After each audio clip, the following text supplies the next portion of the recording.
Good morning. Happy Saturday, guys. As you can see, I've already started without you. See? Oh, sad day.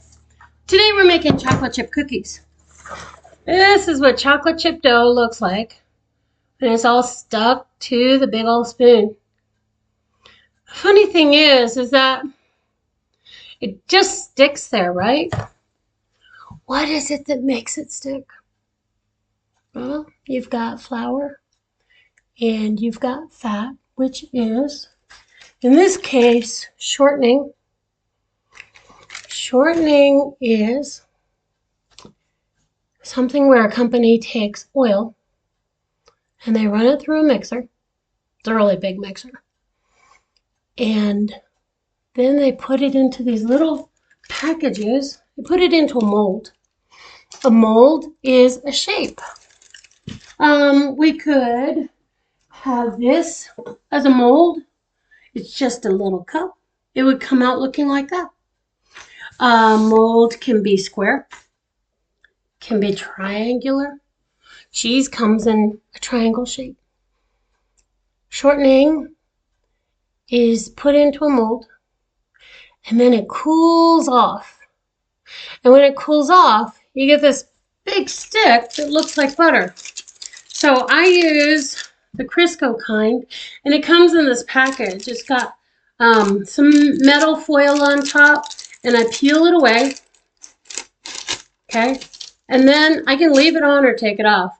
And then I hold out my hand, and I drop it into my hand. This you can keep for something else, like your Legos, or you can throw it away. So it has the name right there. You see that it says butter flavor? I like using the butter flavor in my cookies because it talks to the back of our mouth. And it makes us go, this is really good. Shortening is dependable to work with because it's not something that's going to break down. Butter sometimes breaks down. Now I've got my big old bowl here. First thing I'm going to do is I'm going to open my package. Now I've wiped off the counter, so I know the counter is nice and clean. Okay? You gotta do that first, guys. And then sometimes the package is a little bit messy, so I take a knife and I wipe away the mess. Now I'm not gonna throw it away, so don't freak out. But I'm going to scoop it up off of the package, and I'll put it onto the side of my bowl. See how I did that? And now the knife is nice and clean again. So I take my little brick of Crisco and I hold a clean corner and I let it just drop in. And see, it comes off nice and clean. Then I can put it over here in my trash pile. Okay? All right. Now, today we're going to make chocolate chip cookies. And the best part about chocolate chip cookies is, oh, you think it's the chocolate? Okay. You know, sometimes in the wintertime, I make the chocolate chip cookie recipe, but I leave the chocolate chips out. And it tastes pretty terrific.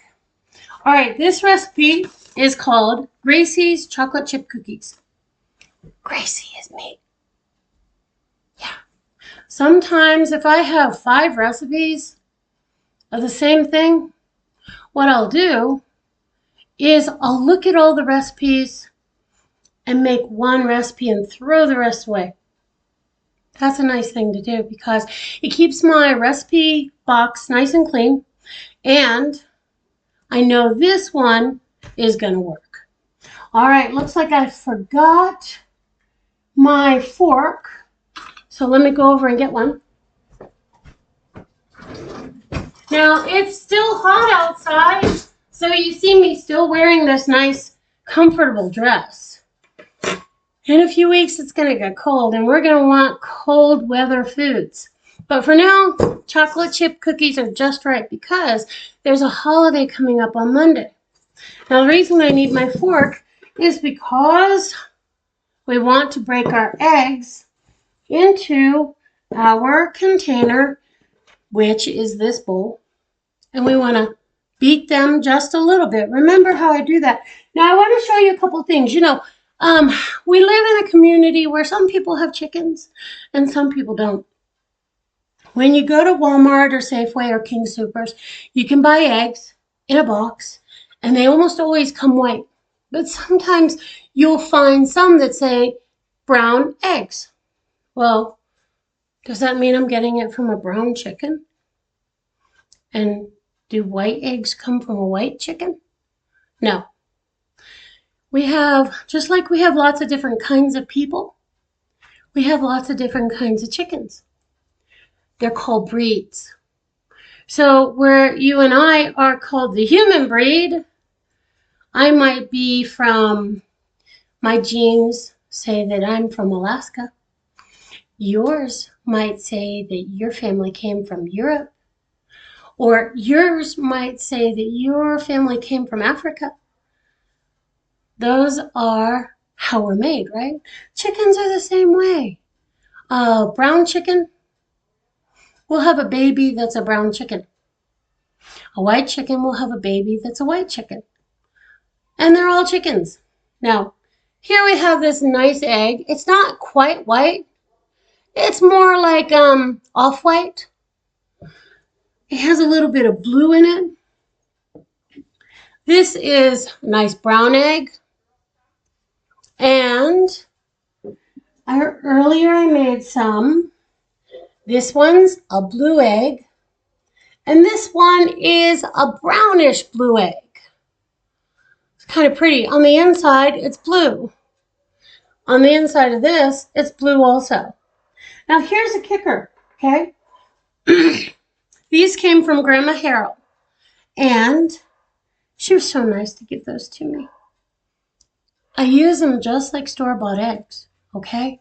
There's no difference between the store-bought eggs and the farm eggs, except that the store-bought eggs go through a shower. They take a shower, and they get washed off a little bit.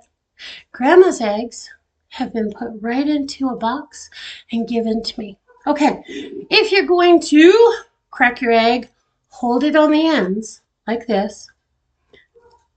Hit it on the counter, medium gently, then break it into your bowl, okay?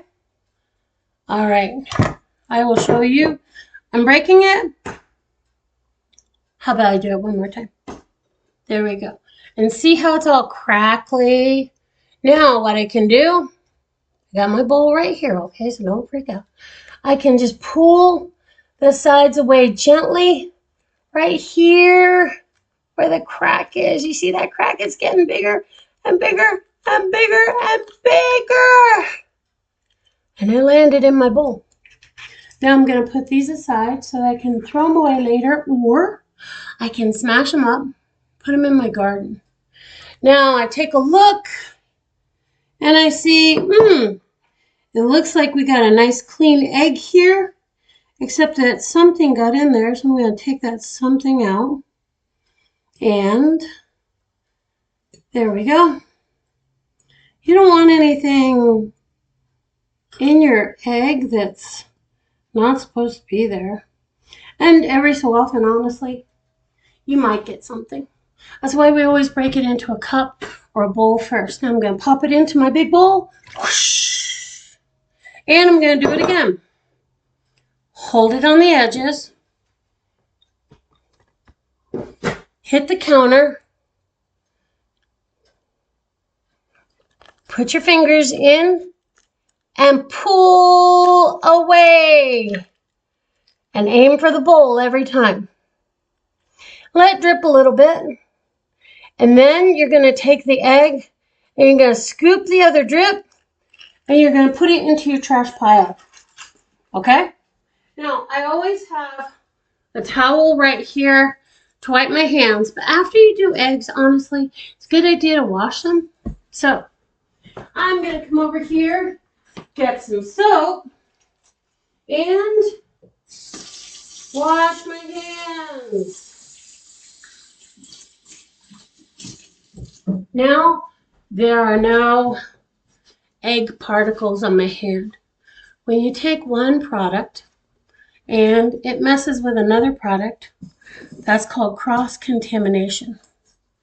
You don't want to have one ingredient going into another if it's not supposed to. Okay, so I'm going to pour that egg. Look at the egg.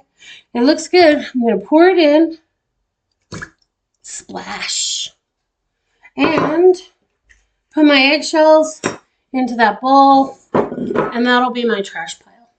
All right, now we've got egg and shortening. See, the shortening is just sitting there, and the eggs are keeping it company. Next thing I do is I put in the sugar, okay? Now you're going to have two kinds of sugar. Sugar number one is brown sugar. I often take it out of the package and I put it in the freezer. And yeah, it's hard rock when I get it out of the freezer. But see how soft it is? I can just go squish, squish. And that's because it's been sitting out for about an hour. Looks like we forgot the white sugar. Let's go get it.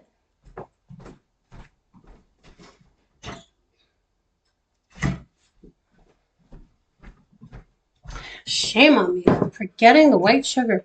Now, for this recipe, you need 3/4 of a cup of white sugar, 3/4 of a cup of brown sugar.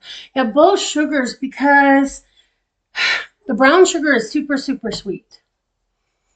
And the white sugar kind of balances it out. So I've got my measuring cup and I'm going to measure. Now you're allowed to measure right into the bowl as long as you're careful, okay? I keep my sugar in this container. We got it one Christmas. It had Martinelli's sparkling apple juice in it. And that is something my kids like a lot. It's our definite favorite. Now I got my sugar in here. It's filled to the top. I put it in. I'm going to put this away. Goodbye, Mr. Sugar. And put the lid on it right away because you never know what's going to happen. Now, the thing about brown sugar is that you have to squish it down, okay? When you squish it down, it gives you more, and there's less air in the sugar. When you have white sugar, it's made of tiny crystals, so everything just kind of squishes together naturally. All right, so first thing I'm going to do is I'm going to measure it mostly, and then I'm going to press it down. Now remember, we want 3/4 of a cup. I'm using a 1/2 cup. See how I pressed it down? It's not coming out. Now let's turn it upside down. It just popped out. Now I need another 1/2 cup. You can get light brown sugar or you can get dark brown sugar when you're making chocolate chip cookies. It doesn't matter. Now this time I'm going to fill it up all the way to the top. See? It's all the way up. Okay? Now, it's still stuck in there, isn't it? That's called pressed brown sugar. Okay? I'm going to turn it over. Ready? That's the best part about brown sugar, I tell you what. Now, I'm going to put my sugar away right away. I twisted it 3 times, and I have this bread keeper, and I put it right around there. And then I wrap that around, put it right back in the freezer. Hello, Mr. Freezer. All right, now we've got our sugars. We've got our shortening, and we've got our eggs. The next thing it says is that it wants vanilla. Now, what on earth is vanilla? See, I put this one away too. Now, vanilla is something that comes in a small container or a big container. But I like to put it into a big bottle so that it's pretty much close by. I have one of these medicine cups. These medicine cups are 2 tablespoons, okay? This cookie dough recipe wants 3 tablespoons. So that means I need one of these and then I need a half of one. All right, so I got one, matches up with that little line, pour it in, and now I'm going to do half of it. Okay, pour it in and put it over here because it's wet and sticky and we don't want it nearby. Now, these are called our wet ingredients. When you have all of your wet ingredients in, you're going to want to use the blender or use your wooden spoon to stir it. Now, honestly, it's going to take some of your arm muscles to stir the shortening into the sugars and the eggs. That's why I cheat and I use a mixer. Okay? All right. Let's push pause for just a minute and check on the oven. Okay, the oven's on and it's getting warm and we have all of our wet ingredients in the bowl. So now I'm going to put, we've got the beaters in. I'm going to put the beaters into the bowl and turn it on low. And then I'm going to stir it around for 2 minutes. Okay? So let's put a timer on. 2 minutes. Ready? And start.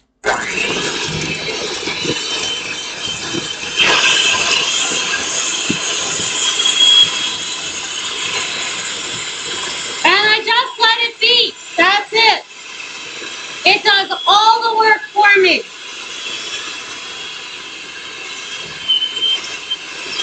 Now it's crushing the shortening and it's smashing the brown sugar. It's beating the eggs so that you can't tell that they're eggs anymore. And this is going to turn into a brown goop.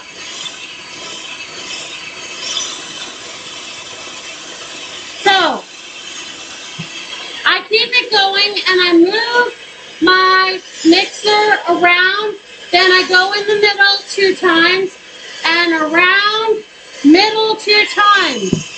And I just keep doing that. I never put my fingers in there. That's a bad idea.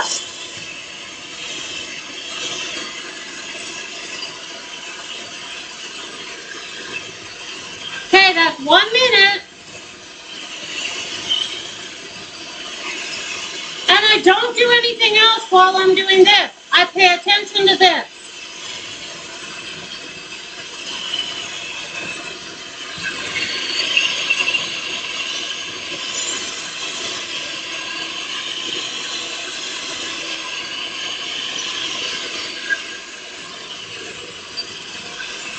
A little bit more.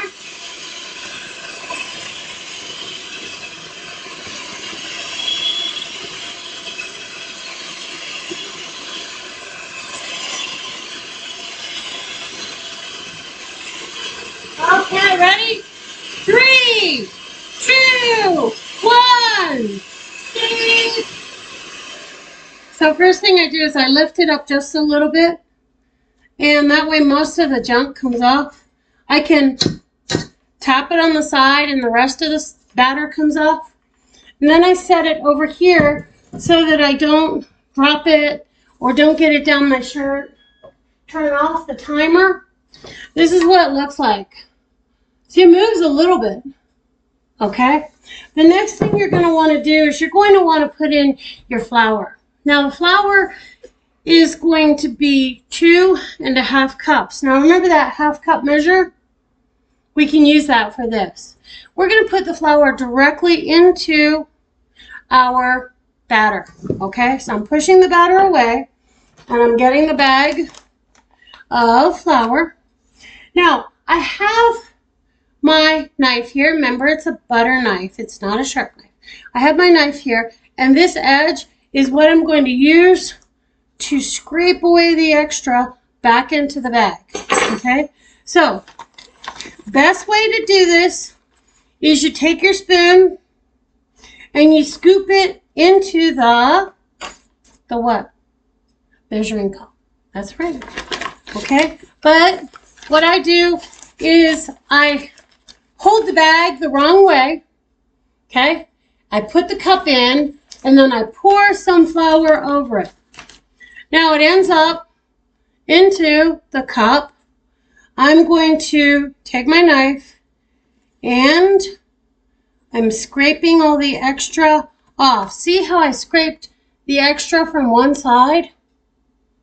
Now I'm going to scrape the rest of it back into the bag. That way it's filling up the cup and you don't have too much and it's not packed down. It's not squished down. Now that was what? A half a cup. Okay, how many times more do we have to do this? Seems like we got to do it a lot. Okay, good job. 5 more times. So here's another half cup. That means we have 1 cup in there. How much more do we need if I have 1 cup in there? Good. I need a cup and a half. Okay, so here's another half cup. That means I have a cup and a half in the bowl. How much more do I need? Nice. I need 1 more cup. Now, some mommies like to put their flour into plastic containers or in metal containers, okay? I keep it in the bag that it came in because in Colorado, we can do that. Alrighty, right. It looks like we have our last bit of flour. Now, I take my knife and I tap it right here. It gets the extra flour off. And then I put it aside. Okay? Now, it looks like our bag of flour is all empty. So, goodbye, Mr. Flour.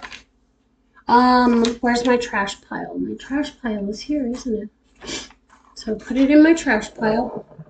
Now, the next thing it says that we want is we want salt. Miss Cassie, why are we putting salt in cookies? Cookies are sweet. Well, the thing is your tongue is made kind of a funny way. It likes to take sweet. But if you add a little bit of salt, it makes it even more sweet. And it just tastes really good. So, another thing that salt does is it is a preservative. So your cookies won't go bad in a day or 2.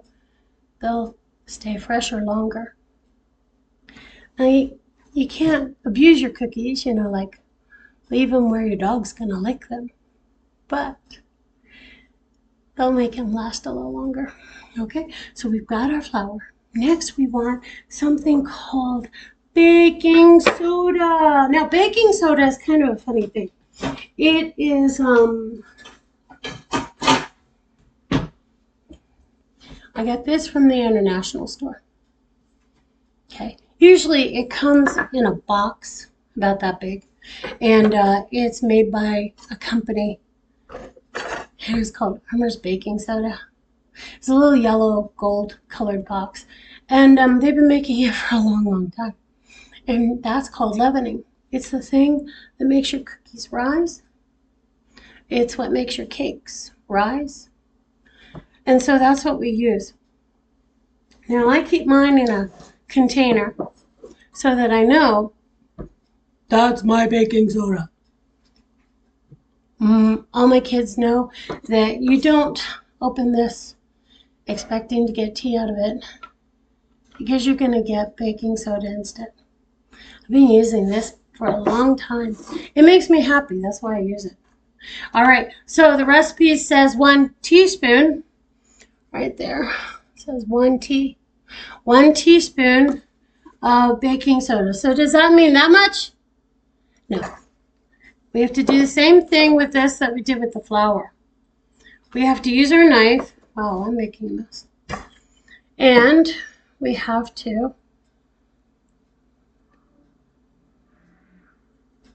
take the knife and run it along the edge. Get rid of the extra. You see how I did that? I'll do it some more. I'm just making my knife nice and flat. And it's getting rid of the extra. Okay.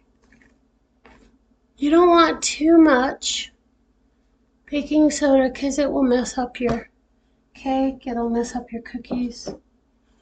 It'll be a big fat pain. So I add it straight into the flour and I tap it with this like I did the other. And there's also one more dry ingredient. It says 1 teaspoon of salt. Now, I have this container for my salt.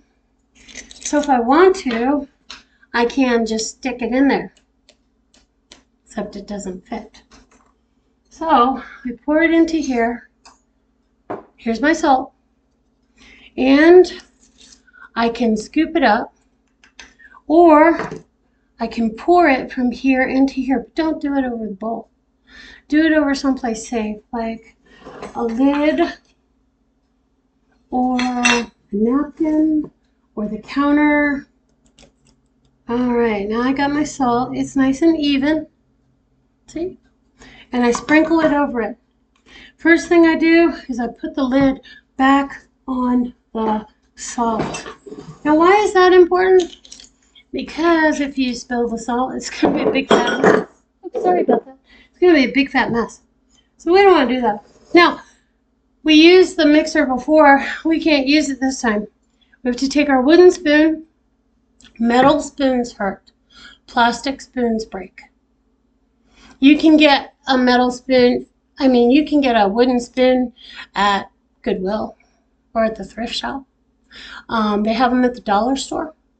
But the dollar store is not my favorite place to get them because you want it kind of strong. See, this is strong. See, it's a little thick. Now I'm going to stir 1, 2, 3, 4, 5, 6, 7, 8, 9, 10, 11, 12, 13, 14, 15, 16, 17, 18, 19, 20, 21, 22, 23, 24, 25, 26, 27, 28, 29, 30. 30 strokes. Turned it into that.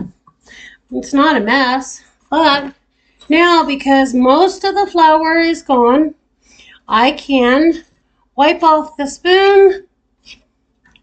See, I wiped it off. With the beaters, and I can stick it in the beaters, and now I can run the beaters for 15 seconds or 30. So count with me. 1, 2, 3, 4, 5, 6, 7, 8, 9, 10, 11, 12, 13, 14, 15, 16, 17, 18, 19, 20, 21, 22, 23, 24, 25, 26, 27, 28, 29, 30. Now remember, I lift up my beater just a little bit away from the batter, and it splatters on the side, but not on me. Okay, now I put this back in a safe place. Last ingredient is your favorite. Chocolate chips. Okay, now it says a 12-ounce package. So basically you can just pour one of these into your bowl and use it. Or what I do is I take the milk chocolate and I take the semi-sweet and I combine them. So I pour them into a bowl and mix them together, and then I put them in this baggie and I shake the baggie around. Now what comes out is big one and little one. They're all mixed together. Okay? Now I'm not going to put it back in the bag. I'll eat it in a few minutes. How's that sound?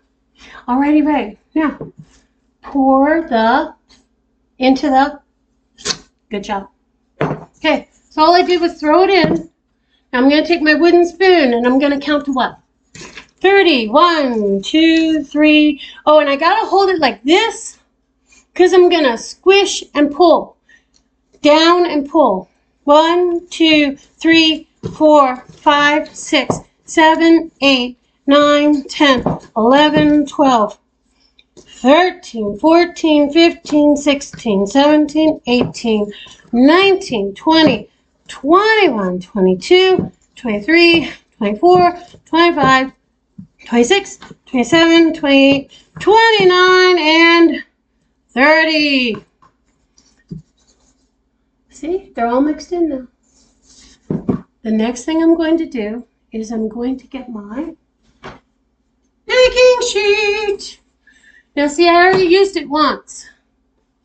Somebody did something nice for me, and because they did something nice for me, it was the guy and the manager at the auto parts store. They helped me a lot. So I promised them chocolate chip cookies. Well, I already made theirs. And so I cleaned this off, and now I'm going to make yours. What do we need to make chocolate chip cookies? Miss Forecasty, I don't know this answer. All right, so I can take a small spoon. I can take a wooden spoon. I can take a spatula. I can take one of these fancy scoopers. Anything at all. But I'm going to scoop enough to fill this fork. Okay? You don't need any grease on your pan because there's a lot of shortening in these cookies. So, I'm just going to smack it on the cookie sheet. Smack! Okay? We can make 12. Smack! There we go. Smack! Smack! One more. Smack! Now, I'm going to put a couple with this fancy scooper. Okay? With the scooper, you don't need to smack it because it has one of these release handles, and you just squeeze it. Some ice cream handles do that too. And it just scrapes them out of the bowl so that it fits right in there. And I put it on here. Now, you can see they're different. Close up are the ones that I smacked, and far away are the ones that came out of the scooper. They're going to cook the same. The ones that I smacked onto the cookie sheet are going to mostly look like the ones that came out of the scooper. Trust me. Okay, Mr. Oven, hello! All right, now the timer says, it's always on the back of your recipe, okay? It says 13 to 14 minutes, and then allow it to cool 3 to 4 minutes before removing from the cookie sheet onto a rack or wax paper or parchment paper. So, don't forget this part, guys. Push timer, and then I push the time. It says, how long? 13 to 14 minutes. Well, I know this recipe takes a long time to make, so I'll go 1400, and I'll push start. Now, in that amount of time, it's going to cook my cookies. They are going to turn out looking like this. Flat on the bottom and a little bit brown, and then kind of bumpy on the top, just like regular old cookies. And the best part is they taste like they're supposed to. See, that's the thing about cooking. Cooking is all about science. If you follow the recipe, for the most part, then the science is going to work out okay. You always have to have something to make it rise if you're baking. You need some kind of fat if you're baking, so that's butter or oil, or in this case it was shortening. And the third thing that you need is, what's your guess? Some kind of flour. That's right. And there's a lot of different kinds of flour out there. Today we just used regular old flour. When I made the ones for the guys at the Auto Zone, I used regular flour for them. And mine are the gluten-free. Now, I can tell the difference in the batters because I don't know if you're going to be able to. Mine is a lighter color and theirs is a darker color. So that's how I can tell the difference, and I won't get them mixed up and eat the wrong thing. Now, try to remember, what are we supposed to do while it's cooking? Good job. We're supposed to clean up our mess so that Mom doesn't have to. So I'm going to push pause, and I'm going to clean up my mess. See you soon.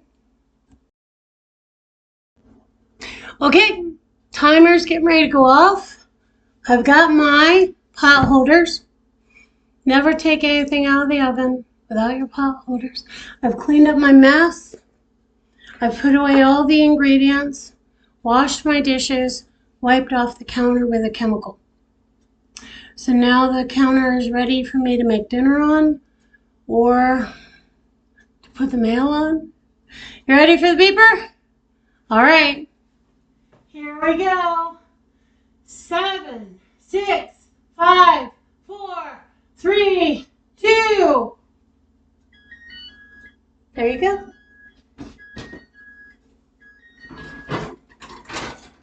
I always use 2 hands to take them out. I always open the oven and let the air rise up before I reach in. Turn off the timer. I can hear them bubbling a little bit. They're talking to me. See, they're not moving. They're stuck to the pan. Okay, those are our gluten-free cookies. So we're going to let them sit here on the stove top, which is nice and cool, for a couple of minutes. How about we say 3 minutes? Start. And that'll tell us when we can take them off the pan. Now, why do they need to sit there, Miss Broadcasting? Because they need to rest. They need to settle down because they're all excited from taking a ride in the oven. When you take them out of the oven, they see that the ride is all done and they're not in that hot place anymore where they were comfortable and cozy. Now they're just sitting on top of the stove and wondering what is going to happen next. Now, what I like to do is I like to take wax paper. It doesn't have to be expensive. I take wax paper and I pull it out, and then I tear it off. And I'll show you how it curls up. It's kind of funny this way, but it comes out. It's so used to being in the box that it just curls up. So you're going to take the curly side and face it down on the counter. Okay? After you do that, hello. I found something on my counter. After you do that, your time is halfway up. You're going to want to wait until the timer goes out. Okay? When your time is up, you get a metal spatula. Now, some of you have spatulas that look like this. This is made out of rubber. It can move. There are some that are made of plastic, but the reason I don't like them is because they're kind of fat here at the tip. And you need something that's skinny. So some people might use something like this. See how thin that is? It's metal, and this thin tip is going to scoop up. This one's even more thin. It's terrific for pancakes and cookies. So then, when the timer goes off, I'll use this one, and I'll scrape under the bottom, lift up the cookie, put it on the wax paper. Okay, ready? Oh, 27 more seconds. Goodness, that's so long to wait. Okay, so in the meantime, I've got my tea ready to drink, and it's going to be yummy. Tea that's good to drink with cookies, probably regular tea or something called Earl Grey. Those are good with cookies. There's our timer. Timer stop. I'm going to leave the cookie sheet on the stove, or else I'm going to put it on these 2 hot pads on the counter. Now I'm not going to pick it up with bare hands. I'm going to put another hot pad on and pick it up. Okay? See? No burning, Miss Rorecasty. It's a bad idea. And now I'll put it away. Now all I have to do is slide under the cookie. I might have to scrape a little, and it comes right off because there's so much fat in it from the shortening. So I just take off every one of the cookies and put it on the wax paper. Now, here is one of the cookies that's made with the wheat. Here is one of the cookies made with gluten-free. You can tell they're different. The reason the gluten-free cookies have fewer chocolate chips, I think, is because when the bag came home, it got opened and somebody's hand reached in and took some of them. I think that might be a reason, but mostly it's not as clumpy. The gluten-free flour is not as clumpy. Alrighty, right. Now we've spent almost 45 minutes together today. And I think I want to dedicate this video to my class that has Stella and Elias and Gannon and Joss. Oh, I'm glad you're watching. That way I don't have to name everyone. Shout out to all my kids. Hey, have fun making these cookies, and I will see you next time. Bye-bye.